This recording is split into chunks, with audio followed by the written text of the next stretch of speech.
Este programa es una producción para Radio Anglicana, la voz de la Iglesia, desde el Seminario de San Andrés en la Ciudad de México.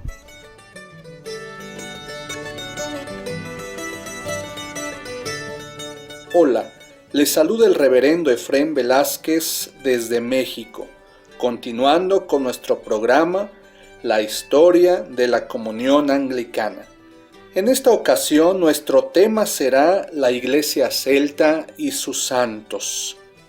Como habíamos comentado en el programa anterior, la llegada del cristianismo a Inglaterra tuvo lugar desde una época muy temprana en la historia del cristianismo.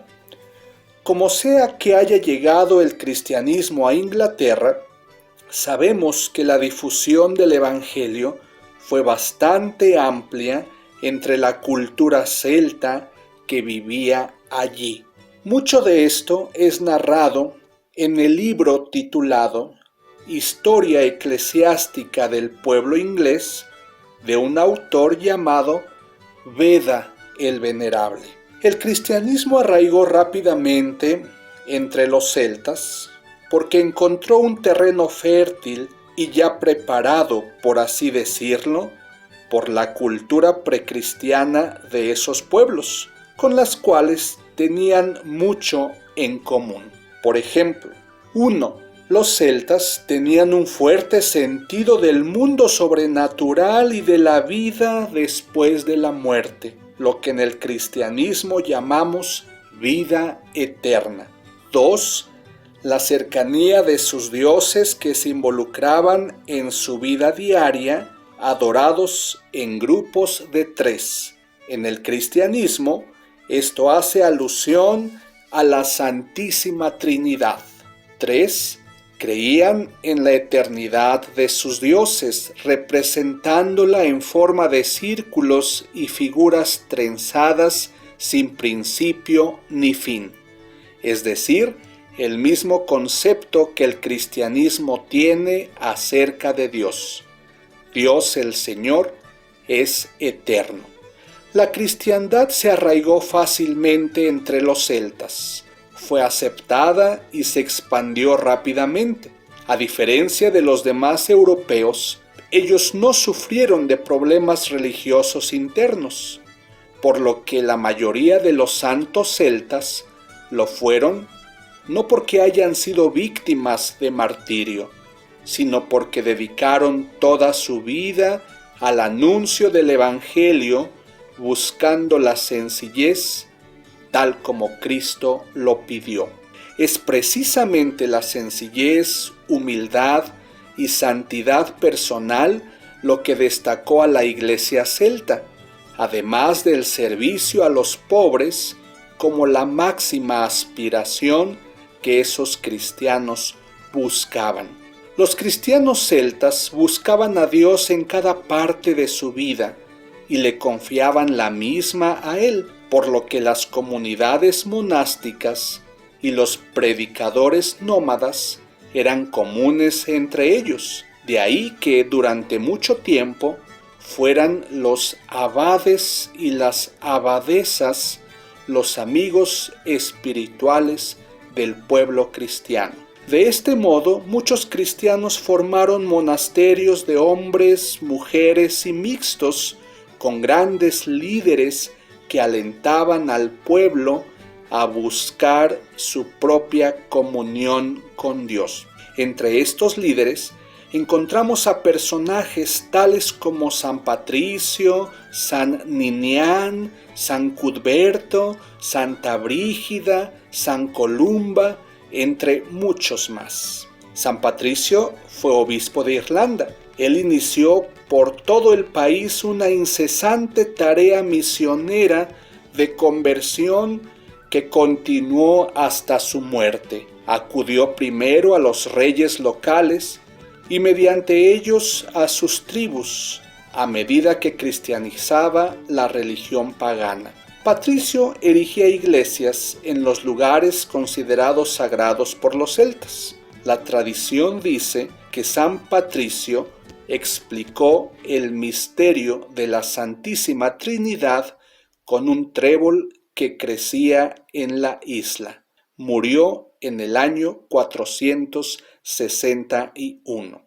San Ninian nació en Escocia en el año 360 y es considerado precursor de la iglesia celta en las Islas Británicas. Fue enviado a Roma, donde estudió y fue consagrado obispo. A su regreso, visitó a San Martín de Tours y se impresionó tanto con los principios monásticos que al volver a Escocia fundó un monasterio y una escuela en Galloway. Un catecismo atribuido a San Ninian menciona que el fruto del estudio era percibir la palabra eterna de Dios reflejada en cada elemento de la naturaleza. Ninian murió en el año 430. San Cuthberto nació alrededor del año 525. En su juventud no mostró mucho interés en la vida religiosa, pero se dice que una noche, iluminado por el Espíritu, sintió el llamado de Dios. Llegó a ser prior en la abadía de Melrose y luego en la abadía de Lindisfarne, al norte de Inglaterra. Tenía la costumbre de visitar las aldeas más retiradas para predicar la palabra de Dios a los campesinos. A menudo permanecía con ellos varias semanas antes de regresar al monasterio, usando ese tiempo para enseñar a la gente tanto de palabra como con el ejemplo. San Cuthberto murió en el año 687. Santa Brígida nació en el año 470. Ella provenía de una familia noble y desde una edad muy temprana decidió dedicar su vida a Dios como cristiana.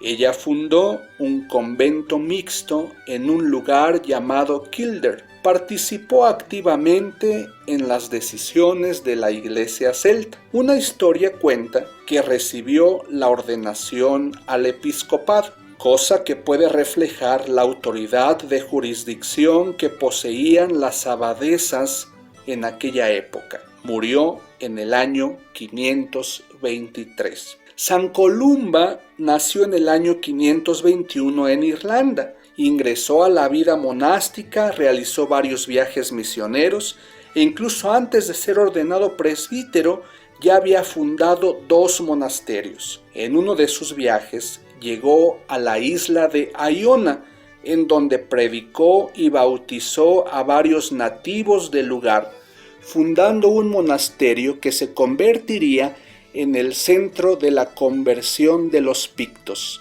Supervisaba a los monjes mientras trabajaban en los campos y talleres. Ellos llevaban una vida de oración diaria.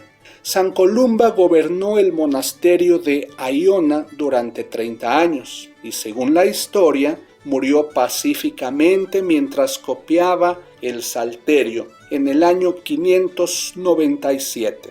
Los cristianos celtas tuvieron un amplio sentido de reverencia hacia el mundo. Como herencia de su pasado no cristiano, concebían la presencia de Dios en cada elemento de la naturaleza. Esto los llevó a desarrollar una amplia literatura poética para las oraciones, buscando a Dios en la intimidad y en estados contemplativos. Toda creatividad artística era vista como otro camino más para llegar a Dios. Esto inspiró a los artistas de los siglos VIII y IX para labrar las hermosas y elaboradas cruces de piedra y para iluminar invaluables libros de evangelios. La complejidad de los diseños celtas, con sus espirales entrelazados, simbolizaban la eternidad de Dios, la independencia de toda la vida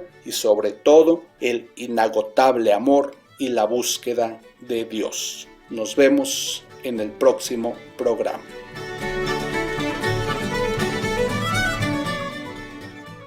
Agradecemos al obispo de la Diócesis de México, Reverendísimo Carlos Touché Porter, de la Iglesia Anglicana de México, por su visto bueno y apoyo para la realización de este programa.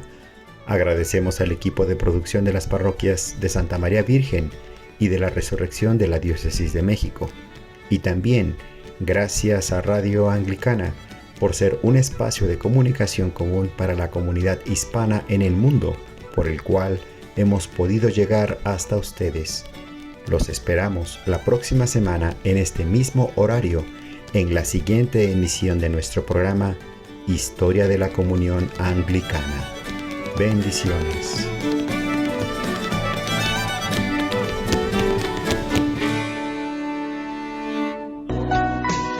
Esta es Radio Anglicana, transmitiendo vía internet en www.radioanglicana.es.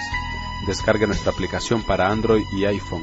Radio Anglicana, la voz de la Iglesia en España. Cantad y orad con nosotros, jóvenes de toda la tierra. Cantad y anunciad con nosotros por la